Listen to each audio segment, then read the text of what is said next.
Folks, I know that y'all been patient with me, and I wanted to make sure that the wait was worth it, and then I brought on a weighty guest who could give us some really great insights, some fun conversation that we've been hopefully longing for as we've taken that little.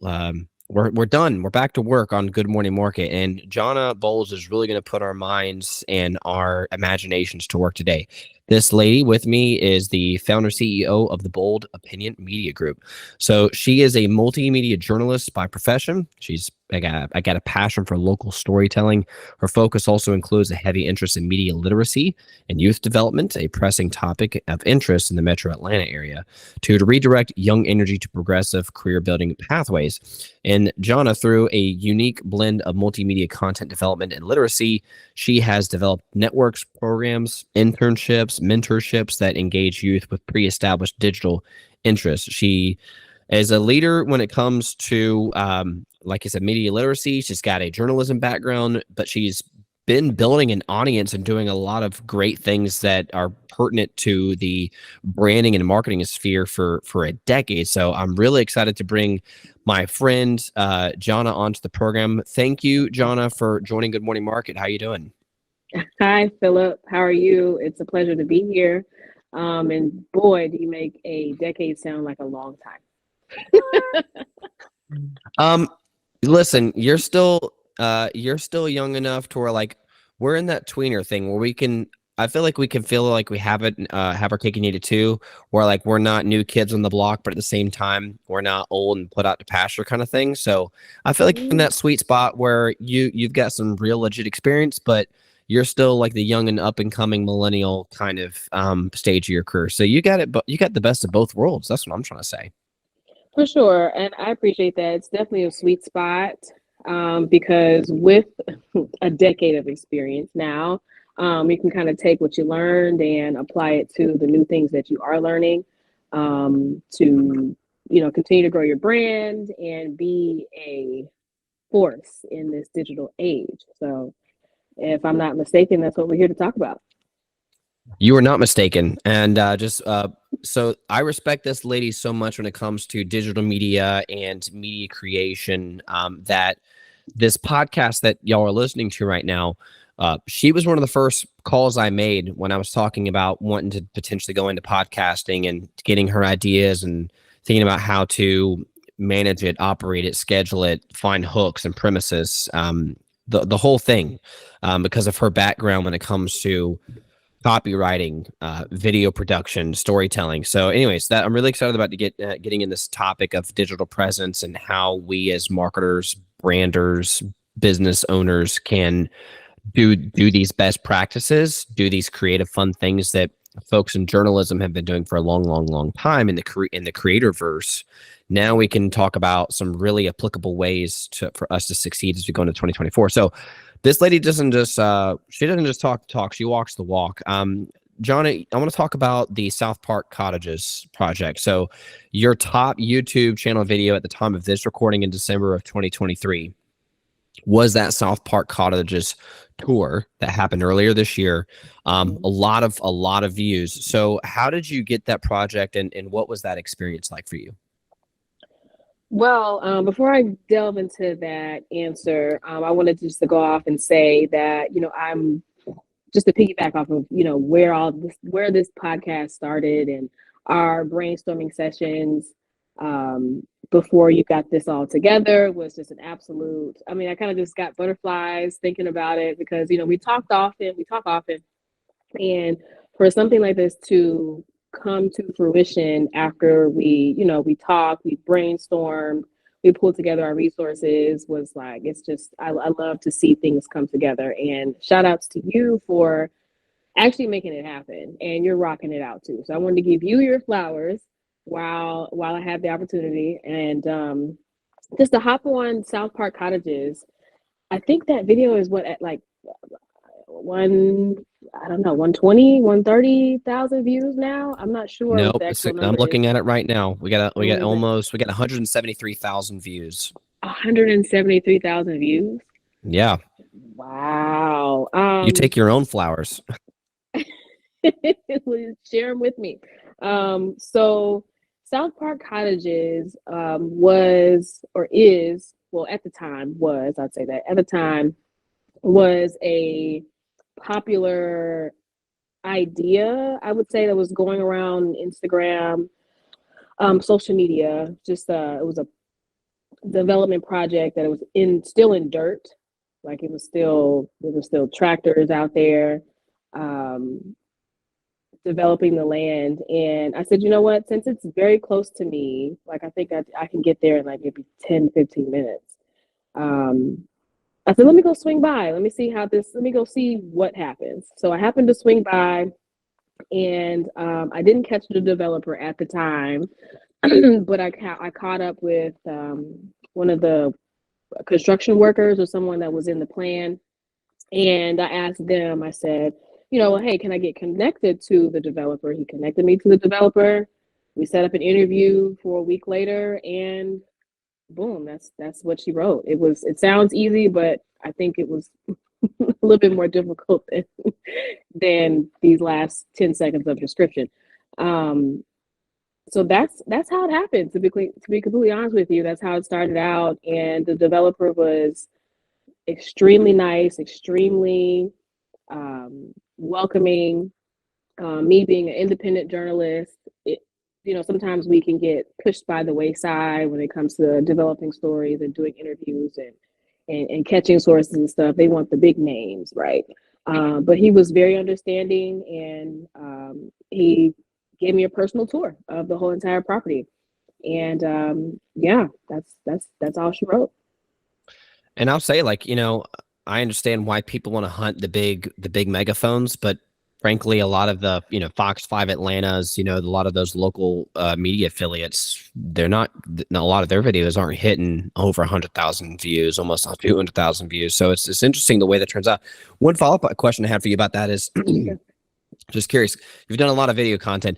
I'm sure on some video content, it was kind of like a brainchild that happened very quickly, got put together very quickly. It was like, hey, let's just do this. This will be fun. And there's other ones where like you're really pouring your heart and soul, and there's a long production cycle. It sounds like this was more the former, or was there a lot of runway into? So it was more of like a, hey, you got an inspiration. Let me see if this works, and you put it together, right? That's exactly what it was. I honestly didn't expect it. Wasn't on my list. It wasn't on my cards or things to tackle or whatnot. I just so happened to pop up at a location, connect with sources, bring production together, and produce the video. Yeah, and honestly, when it comes to storytelling, that's what you get sometimes. Sometimes things aren't always thought out or planned out. You kind of have to go with the flow with the wind, all that stuff. So, well, it's funny. I yeah. wonder if this is frustrating or funny or both to you. Is I heard one YouTube creator who has like, hundreds of thousands of followers. He said one time that he said it's crazy that sometimes like a video that he'll prepare for like months really won't get a ton of views. But then a video that he kind of like whimsically or just sporadically just decided to do when he had like a quick idea and he put it together and it all came together very quickly, not a lot of prep time. That's the one that blows up. And so that was always just crazy to figure out. You would think that, the one I spend the most time on will get the most views. The one I spend the least time on will get the least amount of views. But he says, you never know. Yeah, for sure. And that's something that I tell creators all the time, and that I have myself settled into understanding. The projects that you put your heart and your soul, your blood, sweat, and tears in, sometimes doesn't hit like the ones that are just random or one-offers you don't put too much thought into. And you have to take your ego out of it to be okay with that. Like that's just how the content creation journey goes. And I think that, well, no, one thing that I make sure I tell my content creator friends, especially people who may have not even started a channel yet or don't know where to start, I say just do it. It's so cliche, but you never know which one is going to hit. And that one hit can take you to other places, level you up in a sense, but you just never know which piece of content. So don't overthink it, just do it. So that's a really good point. So if anybody hasn't noticed, Jannah is not she's not first and foremost a marketer is what I would say. I would say that Jana's background is Mm-hmm. journalism. She is a Nice. journalist. I met her when I first met her in college. She was a journalist, right? So she was a sports writer at Georgia Southern University. So your background is journalism and multimedia. Now, just once again to reiterate to my audience who are mostly business leaders, marketing leaders, sales leaders, it might not immediately make sense. Like, why are we talking journalists? And one time I have had a guest on who was kind of bridging those two worlds. She was doing a little bit of influencer stuff. She had a background in journalism. I'm talking about Lauren, and she was working for a magazine. So she worked in kind of the advertorial side. Anyways, the reason I like to get journalists on is for a couple of different reasons. Number one, a lot of us, especially the more established businesses, work with PR, public relations. What is a lot of that? Knowing how to work the media, media ecosystem, and working with journalists as a marketer, be able to get stories out that you want to get. Okay, but the other thing is as I've stated before, and as I've come to learn, the journalists and then the creators are the people who have been pushing and leading on the bleeding edge of all of these digital spaces before all the businesses jumped on board to try to basically do the same thing that journalists and creators have been doing for a long time. You bridge both of those gaps, which is why I'm excited we're talking today. But what has your journalism journey been like, and how has it helped you in marketing your brand? You are an entrepreneur now, and as well as those of your clients. Sure. Wow, that was a mouthful. Yeah, So sorry. I know, like journalism that was like journey. the No, no, no, it's 2 minute okay. question, but that's why I want to have you. But anyways, walk us through a little bit Get of your into it. journalism background, and then how it's now helped you now that you're an entrepreneur and you also do some marketing services for clients. Sure. So journalism, and I'm fortunate to be completely honest with you to have started there because it is a foundation of a lot of the things that we encounter today, especially marketing, right? Because of the storytelling aspect and knowing how to formulate and produce a story from start to finish is the very foundation of digital storytelling and digital marketing these days. Because you still need an audience to understand and to know what you're talking about. So I got my start in journalism at Georgia Southern University. Well, actually, it was before that, but this is when I started honing in on my craft. And I became a sports writer. I was really interested into sports, still am, but things kind of took a different pathway now. Sports started off as sports writer, ended up being sports editor for about a year, did football, all of that. So that was a crucial part of me learning how to develop stories, talk to the PR, work with PR, and everybody else in the newsroom. Like it was a team effort, right?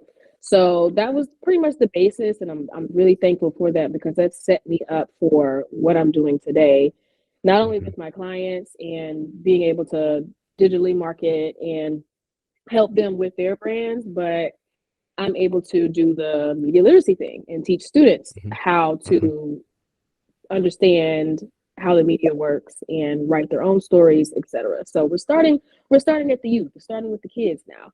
And so with my clients, again, I'm helping them understand their audiences, communicate and understand their audiences. That's where the journalism comes into play, intertwining with the idea of marketing. How do we, the bridge, right? How do we connect with the audience? And so that's what I help them do. And I'm thankful for that because it comes second nature to me because I've been doing this for so long. But some people or some businesses we can't grasp that idea.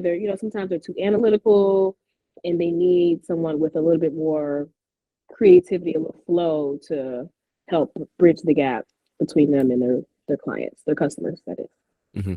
That makes a lot of sense to me. And like I said, I've often heard from the journalism thing is like storytelling, story first, looking for good stories. But you also said the other side of it is know your audience. if you're ESPN, you got to know your audience is different than if you work at Deadspin versus if you work at Outkick versus, these different places, they have different audiences. So all of their sports journalism is tailored to certain needs. If you work for the local sports affiliate in Atlanta, if you're talking a lot of good things about the Saints, you're probably doing it wrong, right? You got to know your audience and how you orient your stories. Even if they're good stories, they have to be catered to the right audience. So going back to the previous point, I think that really helps us understanding the bridge and the application of those journalistic principles to marketing. The journalism has been at the forefront of the social media age from the get-go. Twitter, definitely. YouTube, definitely. What is the current stage of evolution for journalism online?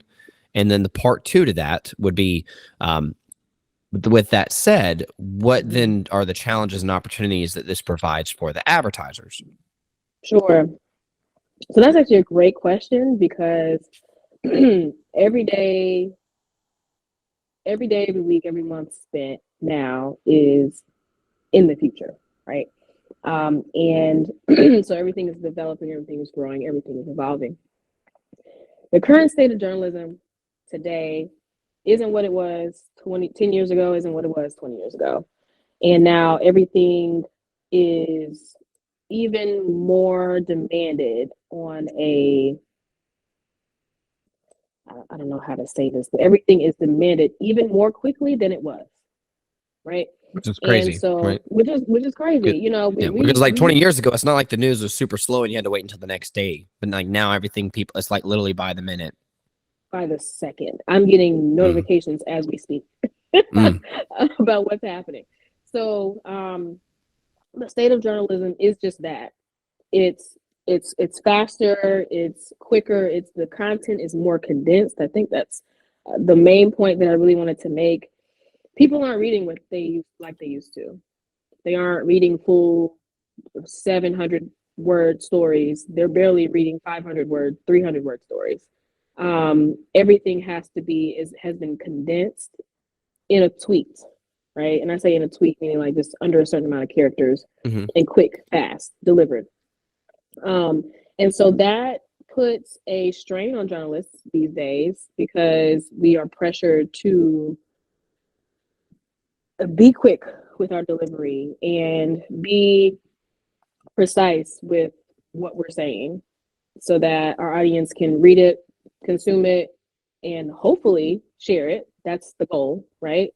Increase our audience numbers, our eyes, the eyeballs, and bring people back to us, grow our own audiences. So the state of journalism right now online is very quick. It's condensed. It's quick, condensed, one-off, popcorn, microwave on steroids. Air fryer. I don't know. What little snack packs. We've gone to the three from the full meals to the snack packs is how people want to. They want it all bite sized. So that I actually think that brings up some really unique maybe opportunities. I definitely see some challenges when it comes to the advertisers, because advertisers who want to advertise on informative news sites, media, systems there's less real estate with which to work. I know that would be one potential implication, but what does this mean for the advertisers? For the advertisers, that means they have to be quick on their feet too. They got to be quick on their feet. And of course, just to kind of like round off my thought about, the popcorn phase of journalism today, there's still longer forms of journalism. There's still, your magazine writers, you still have the longer form articles, you still have like the documentary, you know what I'm saying? You still have that. But these days, the quicker cycle, the more information, the better. So maybe for the advertisers, that means that you broaden your scope.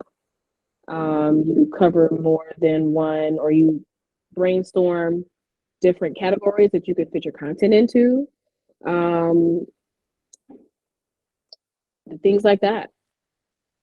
Do you think that's really, for those of us who are big enough to have PR resources and agencies, do you think that's where they can really show their value? Because it sounds like we need to be more versatile in how many different places we can plug in our stories, plug in our advertising through multiple channels or multiple streams of content and articles.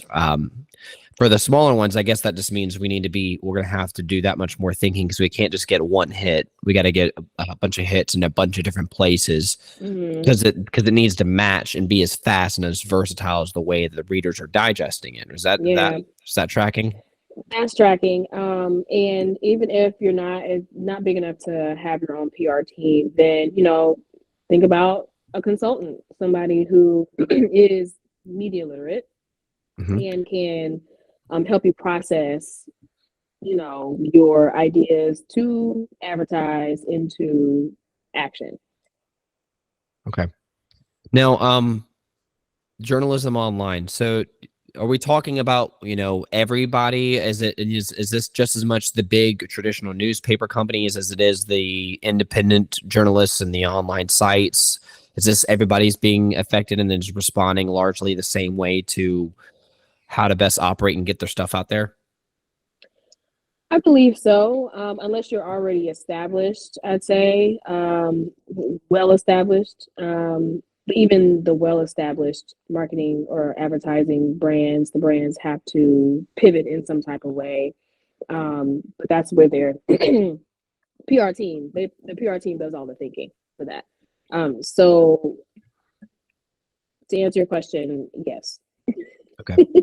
And another thing I've observed is that all of these media sites have had to become more targeted themselves, just like businesses have to become more targeted. There's no longer like, hey, everybody reads this paper, everybody reads that news source. And so they have to go through the subscriber model to find their niches. So I think that provides less super broad reach that's going to get all the eyeballs, but at the same time, there's probably also some more exclusive opportunities for the advertisers to partner in just bigger, more exclusive relationships with these media companies, because as they pursue more targeted subscriber bases, they're going to have deeper, more narrow branding opportunities for their sponsors who sponsor their content. So I think that is potentially a good thing. I wanted to touch on one more question in this section of the conversation with you. There's been a lot of talk for years. I've heard it since I started my business, and before then, is that and us marketers talk about how we need to operate like a media company. If we want to market ourselves, we need to be story first, value first, putting out content first, entertain, educate, inform, give. But you need to construct it like a media site. And so there's been lots of talk about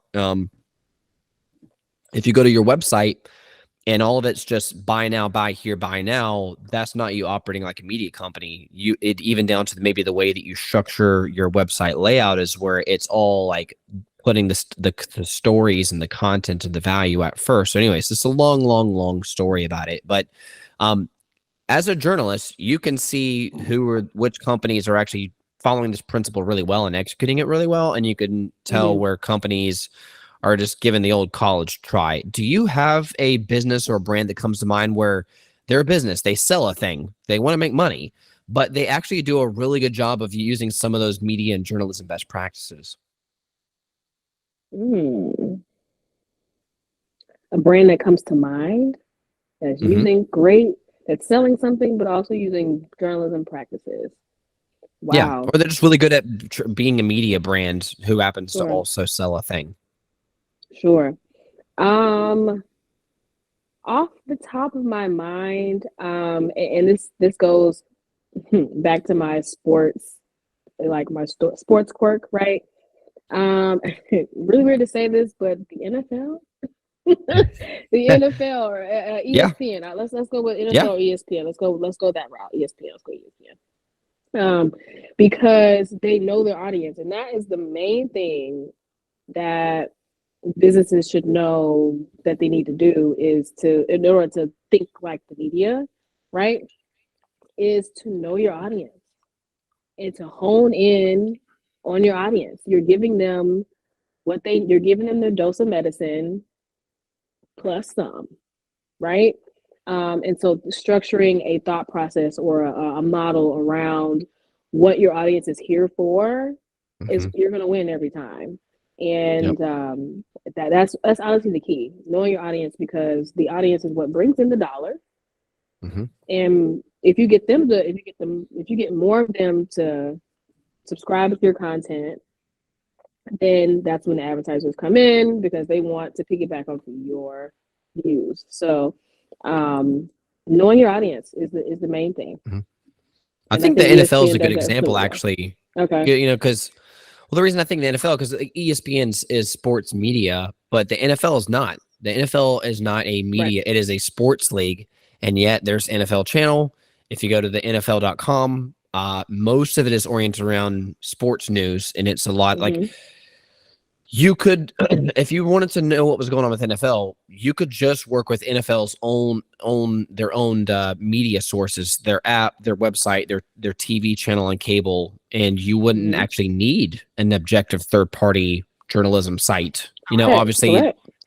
they're going to have their own take and the things that they'll tell you in the way that they'll tell you that other news sources would not. But I think that that's a great example. I know that I started reading a book Mm-hmm. recently, and Starbucks apparently recently started a Facebook group with people who were just really big fans of just fall Pumpkin activities and spice. fall culture. But yeah, yes, exactly. But they didn't. It doesn't say anything about pumpkin spice, but it's low Oh. key one big ecosystem of a bunch of pumpkin spice fan lovers who love the pumpkin spice lattes, but it doesn't directly say, hey, this is the pumpkin spice fans page. It's just like, hey, it's the fall leaves Facebook group. And it's just where people who just absolutely love the fall, Mm. they created a community where they can all engage about it. So it's all about how can you engage an audience and provide value and create communities Mm-hmm. without immediately pushing your product where it's value first. Like I know that Right. that's another thing that companies like HubSpot do. So, anyways, that's something that Mm-hmm. I've been pursuing with the bigger companies who certainly have the means to do it, and even some of the smaller companies. Is if we're supposed to provide all this upfront value and entertain and inform, how can we construct ourselves like media companies and not just have every other piece of content be a call to action to buy something, right? Because then Mm-hmm. it's just not going to be engaging. So I want to Yeah. ask you quite a few follow-up questions. First, let's hear a message from today's episode sponsor, Soul Insights. This episode is sponsored by Soul Insights. Is your business looking to hit the next level of growth?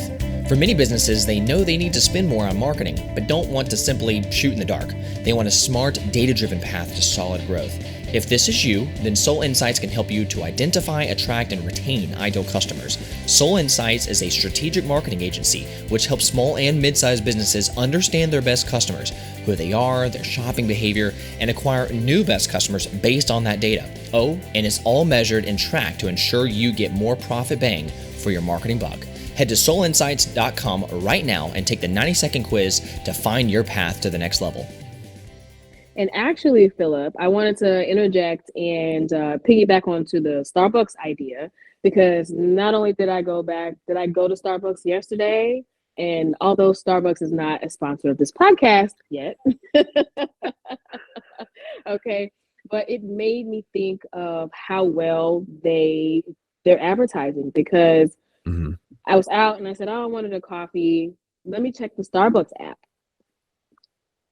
And lo and behold, there was hey, gain 3 extra stars for your purchase today, right? So Yep. I'm building stars to eventually get prizes, or prizes whenever I have X amount of stars left. And the Facebook group that you just mentioned, I had no idea. I'm not a fall drink lover like that.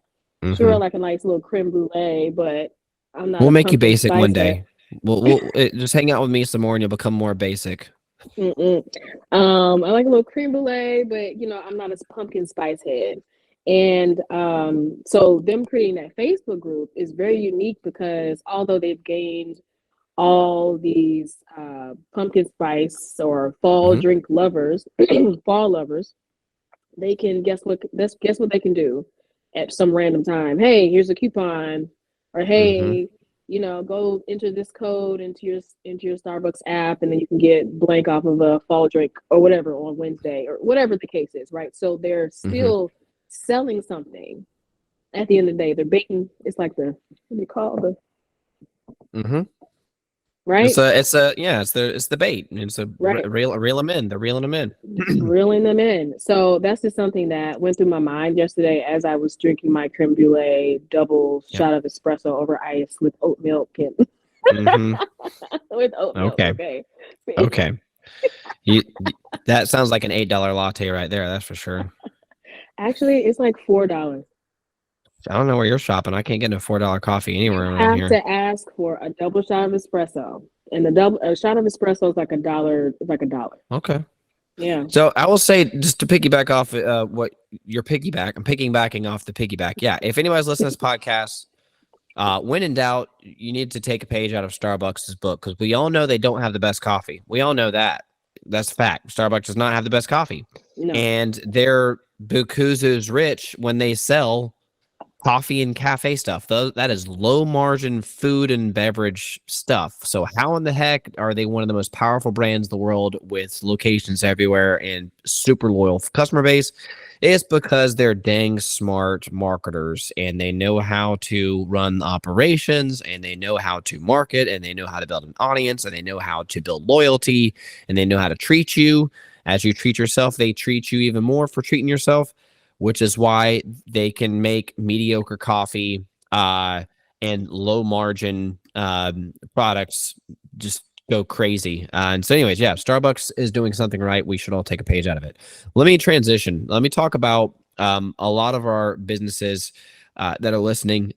They're not going to have big marketing departments, if they even have a marketing department. Whoever's in charge of doing their media production for their brand, probably going to be 1 to 2 persons max. Definitely have exceptions to that rule, but even some of the biggest companies that I've interacted with in this market, they've got maybe a 2 to 3 person team. How should those companies prioritize storytelling, but also production quality when it comes to doing media? Because when they do media, there's going to be 2 factors. You actually have to have a good story that's worth telling, or good content. But then a lot of us will kill ourselves over, the production quality. Well, I just took this my phone and the lighting isn't right, and the frames per second, and I need studio quality. And how do you balance out those discussions when it comes to, I need to do content, there's going to be video, there's going to be copy, there's going to be images. How do you balance out the priorities of, I need to do storytelling, but there also needs to be some standards met when it comes to production quality? Sure. I think that the very basis of your 1-2 person media team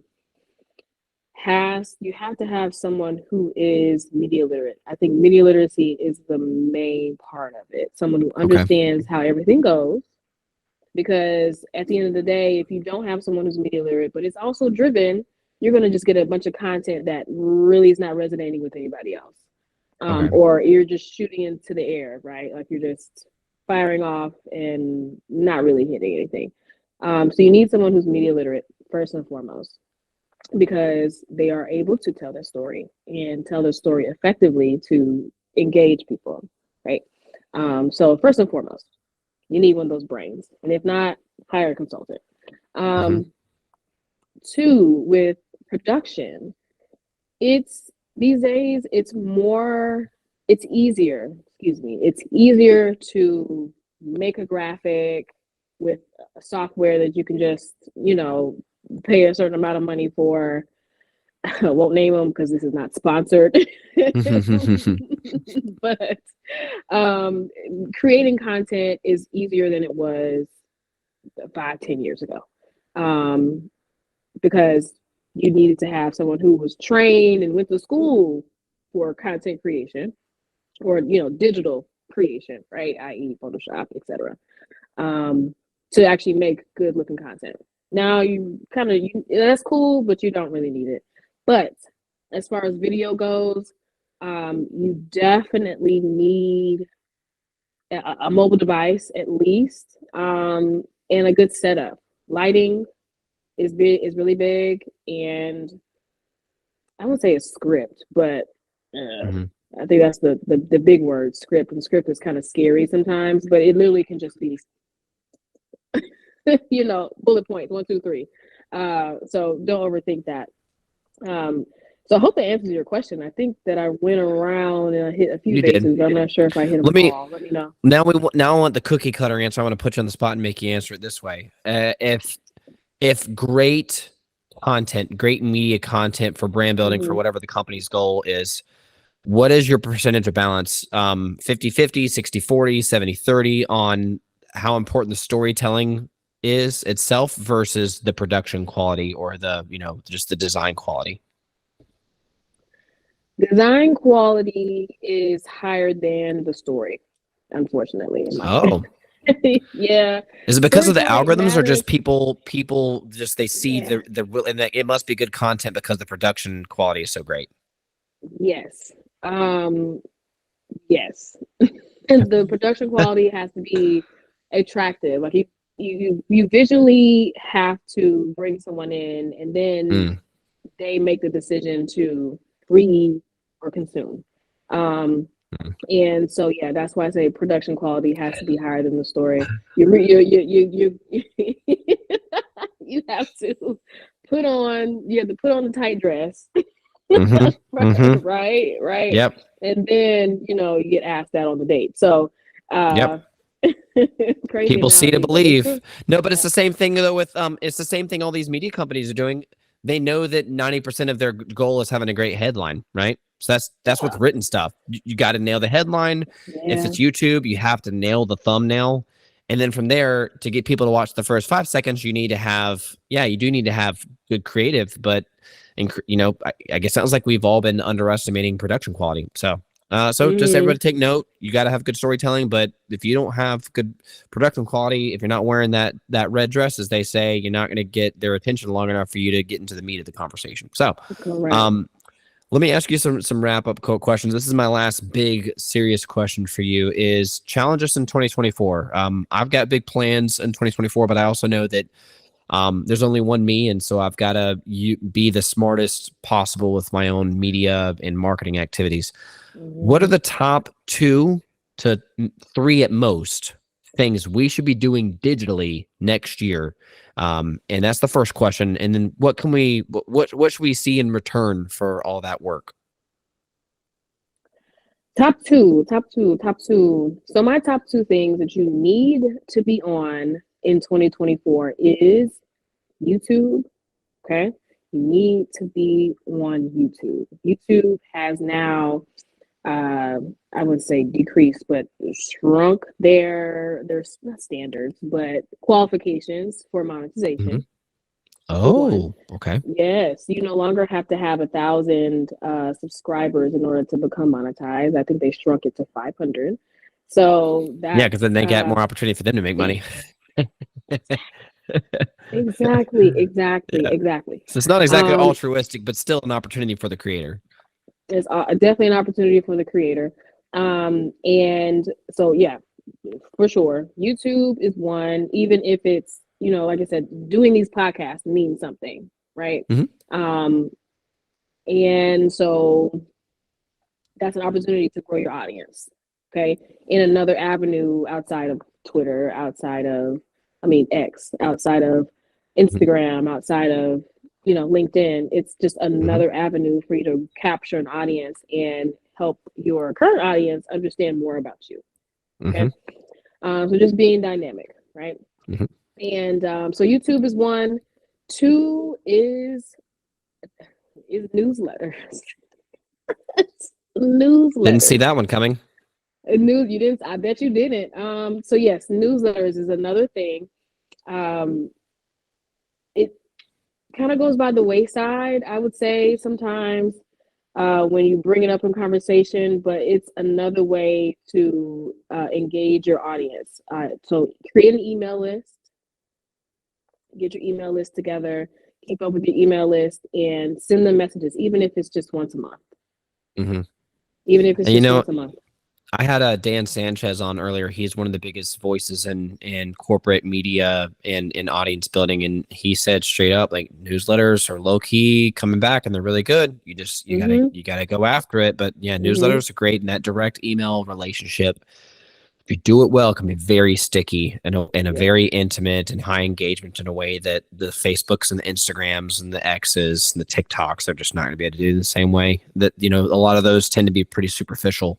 So, okay. So when you get on YouTube, I've by the way, just my experience, and I think this is the truth, is YouTube probably is the biggest commitment out of any social network, because it's basically like creating a TV show, depending on how far you want to go down that rabbit hole. But it also, I think, has the highest rewards. YouTube is the second biggest search engine on the planet. YouTube has a huge monetization potential in the way that none of the other social media platforms match. And especially with the advent of shorts, you can do as long a form content as you want, and you can do the really short form stuff that you can just repurpose for all the short form stuff. So YouTube is a one of a kind behemoth, and if you're willing to go into the belly of the beast and you stick it out, you can make some big money. So you can make some big bucks. We're landing the plane. You are in ATL, where I live for a little bit. We are both sports people, so I'm making you dig back into the past, and now you got to put your sports journalist hat on, although maybe a beret would be more appropriate, your sports beret. And let's talk about the CFP. It was very controversial. There are, unfortunately, there were so many good teams. It's basically a good argument for why we have an actual full playoff next year, but we don't have it this year. So for those who have been living under a rock, the 4 playoff teams are going to be Michigan and Washington, and then it's going to be Texas and Alabama. Without getting into the other stuff, which is who got left out and why, that's its own conversation. Let's just talk about the folks who actually have a chance at the Natty. Do you have? Well, I'm not going to say do you have. I'm going to make you make a prediction. What is your prediction for that 4-team playoff, and who comes on top? I'm going to go ahead and say this, and it's probably going to be embarrassing to say as someone who is from Georgia. But I feel like where I'm going with this. I don't know. Nick Saban is looking good. Saban is looking good. And watching him, well, not him, but the team, was it the last week before last against the Bulldogs was an eye opener. That quarterback is something to look at. Is it Jalen Milrose? Yes, Milrose. That's his name. Yep. He is something to look at. He runs. He's got a good arm on him. It looks like the team is totally supportive of his play, and I think the kid's got something. You know what? Saban every knows time how we to doubt, I'd say like every time we doubt Alabama, that's when they come up and win the whole thing. I will say, just to give my uneducated 2 cents, is that I think this is the best Michigan team that we've seen. So I actually think that if people write them off too quickly, I think that they could really put up a good fight. I don't know that I'm going to bet against Alabama versus a Big Ten team, but that'd be a good fight. I would say also, obviously, Texas has proven once before that they could and can beat them, and I really think that Steve Sarkisian, who actually used to be the OC for the Atlanta Falcons, is really a brilliant offensive mind, and Texas has a good team. So I don't think Washington can beat him, but if it turns out that Alabama has to go through Michigan and then Texas to win the Natty, I actually think that there's a good chance they get knocked off. But when you bet against Nick Saban and the Crimson Tide, it usually doesn't pan out. It usually doesn't end well. Well, Jannah, I think we covered a little bit of everything from coffee to sports to media to marketing to entrepreneurship to YouTube to cottages, a whole lot. And it's all fun, and it's all very encouraging as we head into 2024. So folks, how can they connect with you and keep track of what you're doing so we can increase our digital presence? Sure. You can reach me and see everything that The Bold Opinion does, first and foremost, on YouTube. So go to YouTube at The Bold Opinion. That's right, at The Bold Opinion on YouTube. That's your handle, right? Yes, that's the handle, at The Bold Opinion. And the handle is respective on all the other platforms. So Facebook, Instagram, Twitter, Facebook, Instagram, Twitter, YouTube. Yes, those are the 4 Bold Opinion handles. As far as me personally, I'm going to leave that out because I want everyone to go to the Bold Opinion. There you go. All right, so we folks, are growing the Bold Opinion. no, good. No, I'm right there with you. So I will link the YouTube handle and the URL for the YouTube page in the show notes. Really appreciated your time, Jannah. Thank you for supporting Good Morning Market and being able to join and drop that journalism marketing knowledge on us. So it definitely has the creative juices flowing for me. I wish you all the best, Jannah. And you got to get down to the coastal area and you got to leave the big city from time to time. The traffic isn't as bad here, so we need to get you back. You know, I'm gonna make my way down to Savvy. I'm gonna make my way down. I'm gonna make my way down. I appreciate you, Phillip. I really do. It's been a pleasure being on the show. I'm making my debut on the show. Hopefully, I'll come back some more. If you have any other, media topics that you want to talk about, I'm definitely available. And it's just it feels warm and fuzzy because this is your brainchild that we talked about all the time ago, and look, now we're recording on it. Like, wow. Mm-hmm. I want to say, what did Drake say? Start from the bottom. Now we're here. That's the Now sign we are off. here. Now we are here. Do it for the Thanks. 6th. Thanks, Jannah. All right, Phil.